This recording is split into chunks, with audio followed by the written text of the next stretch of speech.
అసెంబ్లీలో చట్టబద్దత తెస్తామని 100 రోజుల్లో అమలు చేసి తీరుతామని చివరికి సోనియా గాంధీ గారి చేత కూడా రాష్ట్ర ప్రజలకు లేఖ రాయించారు.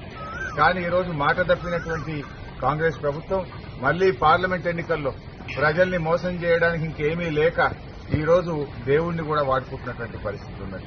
అంటే బాండ్ పేపర్ల కాలం చెల్లింది, బాండ్ పేపర్ల మీద ప్రజల్ని మళ్లీ మోసం చేయలేమని చెప్పి చివరికి దేవుణ్ణి వాడుకున్నటువంటి పరిస్థితి.